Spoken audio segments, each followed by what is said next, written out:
Hey guys, this is Matt from Propheasy. If you've been following along, we've been doing a study on the Jewish feasts and how they were fulfilled by Christ. So far we've talked about the 4 spring feasts. We've talked about Passover, the Feast of Unleavened Bread, the Feast of First Fruits, and the Feast of Weeks.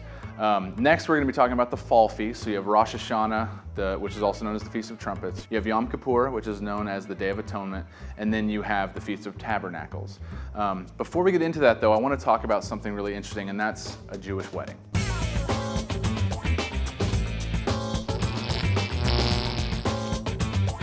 So the thing to understand is that God doesn't do anything randomly. So the fact that the Jewish wedding matches so perfectly with how I believe end times are going to be, to me, is supposed to teach us something. So I'm going to talk about a Jewish wedding, and I'm going to talk about what happens between a bride and a groom in the Jewish culture, and then how that relates to our relationship with Christ, because the Bible says that we are the bride of Christ. So Christ being our groom and us being the bride. So each part of the Jewish wedding, I think, can actually teach us something unique about our relationship with Christ. So the first thing to understand is that if I want to marry a woman, if I was a Jew and I wanted to marry a woman, I would go to her father and ask his permission. And I had to give a gift to show that I wanted to marry her. So if you think about that, Christ offered a gift to us for marriage.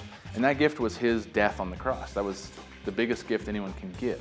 The next thing that happens if I want to marry a woman is that if she says yes and her father says yes, then I go and prepare a room for her in my father's house. And I tell her, I'm going to go prepare a room for you, and I don't know when it's going to be ready.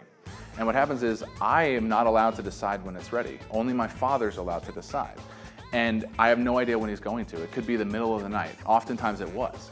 And so what would happen is people would ask a groom, when is the room going to be ready? And many times you would hear the groom just say, only my father knows.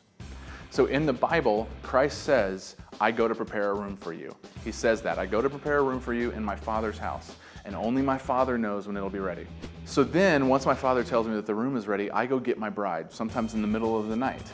And so the idea is that she's always supposed to be ready, because I'm not going to give her a warning of when I'm coming.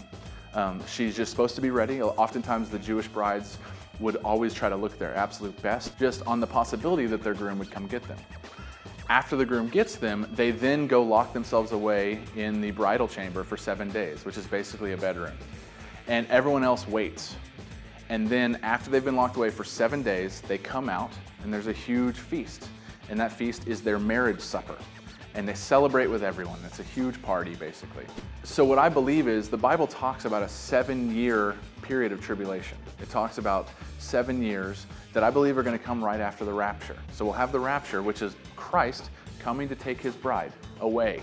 It's basically Christ being told by God, his Father, that the chamber is ready.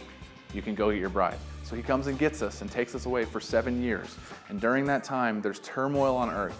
And then after that, Christ returns with his bride and judges the people on earth. But after that, we have the huge marriage supper of the Lamb.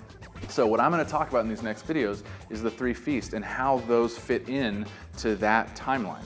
You have the rapture, you have Christ returning with his bride for judgment, and then you have that feast. So we'll get into that in the next 2 videos, and I hope you'll check them out.